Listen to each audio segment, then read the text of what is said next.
बिस्मिल्लाहिर्रहमानिर्रहीम। Welcome to all the viewers. आप लोग देख रहे हैं इंग्लिश बाय सईद चावला। आज का हमारा टॉपिक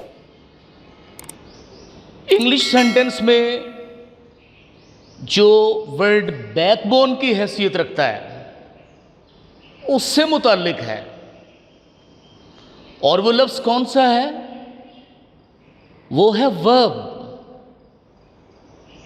एक सेंटेंस में हम वर्ब्स देखते हैं, उसमें वर्ब की फॉर्म्स भी डिफरेंट होती हैं, उसमें हेल्पिंग वर्ब्स भी देखते हैं हम। तो इस टॉपिक में आज के लेक्चर में हम ये देखेंगे कि वर्ब की फॉर्म कौन सी है और ये वर्ब जो है ये होता क्या है। तो चलते हैं अपने लेक्चर की तरफ जो आज के लिए है। इसमें यह सबसे ऊपर लिखा हुआ है वर्ब, इसकी आगे इसकी डेफिनेशन है और डेफिनेशन में लिखा है an action is called verb. कोई भी एक्शन वो वर्ब कहलाता है। मिसाल के लिए इसके एक सेंटेंस लिखा ही प्लेज क्रिकेट। इसमें यह सब्जेक्ट है, ये ऑब्जेक्ट है और ये है वर्ब प्लेज। एक्चुअली वर्ड तो हमारे पास प्ले था, इस सेंटेंस में हमने लिखा है प्लेज। कभी हम लिखते हैं इज प्लेइंग, कभी हम लिखते हैं हैज प्लेड। तो ये इस चीजें देखनी है अभी आज के इस लेक्चर में। सबसे पहले हम बात करेंगे कि मेजर फॉर्म्स जो हैं वो कौन सी हैं वर्ब की। काइंड्स कह लें, फॉर्म्स कह लें, टाइप्स कह लें। तो इसकी दो बड़ी फॉर्म है मेजर। सबसे पहले है ये लेक्सिकल वर्ब, इसको हम मेन वर्ब भी कहते हैं, इसको प्रिंसिपल वर्ब भी कहते हैं। दूसरा है जी हेल्पिंग वर्ब्स। अब इसको देखते हैं हम कि लेक्सिकल वर्ड जो है ना ये एक्चुअली लेक्सिक है। इस लेक्सिक का मतलब होता है वोकैबुलरी। तो लेक्सिकल वर्ब कौन से हुए? वो वर्ब्स जो हम वोकैबुलरी से बनाते हैं वो लेक्सिकल वर्ब्स हैं। इसमें जंप भी है, इसमें कुक है, इसमें लफ्ज़ अगर हम रीड लिखेंगे ये भी वोकैब है, लेकिन इसको हम यूज करते हैं एज ए वर्ब। तो इसको हम मेन वर्ब भी कहते हैं, प्रिंसिपल वर्ब भी कहते हैं, लेक्सिकल वर्ब भी कहते हैं। ये था लेक्सिकल वर्ब। अब है हमारे पास हेल्पिंग वर्ब्स। इस हेल्पिंग वर्ब्स की हमारे पास 3 कैटेगरीज हैं। कुछ हमारे पास है सिंपल हेल्पिंग वर्ब्स, कुछ मॉडल्स हैं और इसके अलावा कुछ 2-3 कंडीशनल हेल्पिंग वर्ब भी हैं। सबसे पहले बात करेंगे हम सिंपल हेल्पिंग वर्ब्स की। सिंपल हेल्पिंग वर्ब्स में is, am, are, was, were, has, have, had, shall, will, should, would, ये सारे हेल्पिंग वर्ब्स हैं। तो ये टेंसेस में भी हम यूज करते हैं और जो नाउन सेंटेंस होते हैं उसमें भी हम यूज करते हैं। तो इसकी सेकंड काइंड जो है वो है मॉडल्स, मॉडल वर्ब्स। ये सामने लिखे हुए हैं may, might, can, could, should, would, must, ought to, dare, need, help. ये सारे जो है ये मॉडल्स हैं। अब इसमें तीसरी जो काइंड है वो है कंडीशनल हेल्पिंग वर्ब्स। देखिए कंडीशनल जो हमने लिखा है लफ्ज़ वो इसलिए लिखा है कि ये दोनों जो है ये प्रेजेंट इंडेफिनिट में यूज होते हैं, ये पास्ट इंडेफिनिट में यूज होता है। लेकिन प्रेजेंट इंडेफिनिट और पास्ट इंडेफिनिट के सिंपल सेंटेंसेस में ये कभी यूज नहीं होते।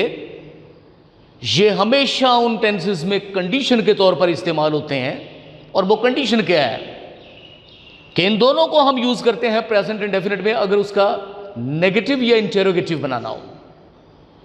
डिड को हम यूज करते हैं पास्ट इंडेफिनिट में उस कंडीशन के साथ। उस सूरत में अगर हम इसको इंटेरोगेटिव या पास्ट या इसका नेगेटिव बनाना चाहते हैं तो नेगेटिव इंटेरोगेटिव जो है इस कंडीशन के साथ हम इसको कहते हैं कंडीशनल हेल्पिंग वर्ब्स। अब ये ऊपर लिखा हुआ है verb is a major part of a sentence. ये मैंने अभी बात की है पहले भी। कि किसी एक जुमले की जान जो है वो वर्ब होता है। और फिर ये लिखा है नो वर्ब नो सेंटेंस, कि किसी भी वर्ब के बगैर कोई सेंटेंस नहीं होता। और एक वर्ब जो है ये एक सेंटेंस भी हो सकता है। मसलन कैसे, जैसे यहां पे मैं लिखूं गेट आउट,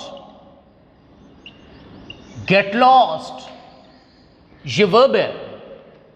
इससे पहले हमने सब्जेक्ट कोई नहीं लिखा, ऑब्जेक्ट कुछ भी नहीं लिखा, लेकिन ये वर्ब है और ये कंप्लीट सेंटेंस है।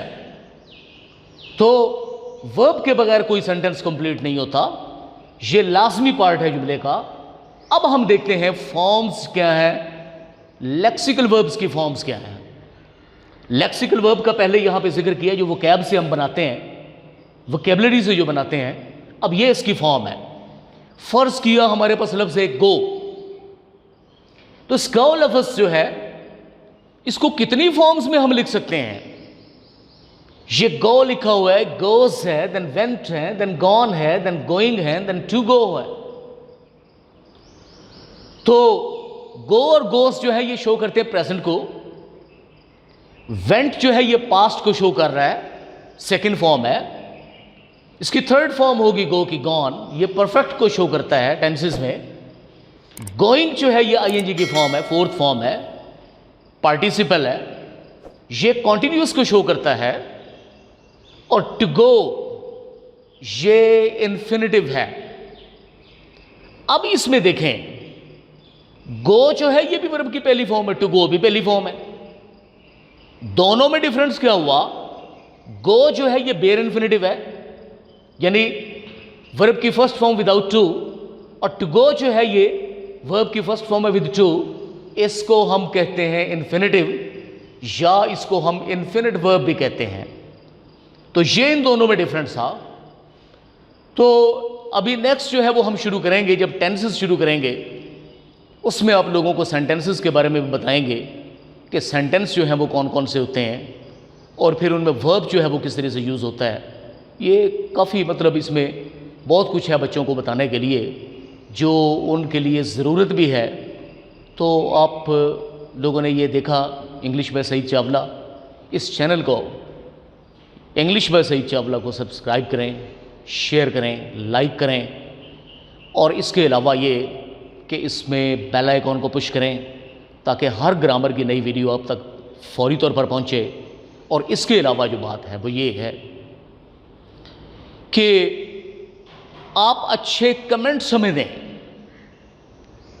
आप जिस चीज़ को सजेस्ट करेंगे, जो चीज़ आपकी ज़रूरत है, उसके मुताबिक हम वीडियोस बनाएंगे, उसके मुताबिक लेक्चर अपलोड होंगे। तो आप कमेंट्स में हमें बताया करें। कमेंट्स में आप लोग पूछ भी सकते हैं, अगर आपने वीडियो देखी है तो पूछ भी सकते हैं कि इसमें ये आपने बताया था ये कैसे है, कमेंट्स में पूछ सकते हैं। और इसके अलावा ये है कि आप कमेंट्स में अच्छे कमेंट्स जो हैं वो ज़रूर हमारे इस चैनल के लिए आप शेयर किया करें। और इसके साथ ही आज का लेक्चर जो है वो ख़त्म करते हैं। खुदा हाफिज़।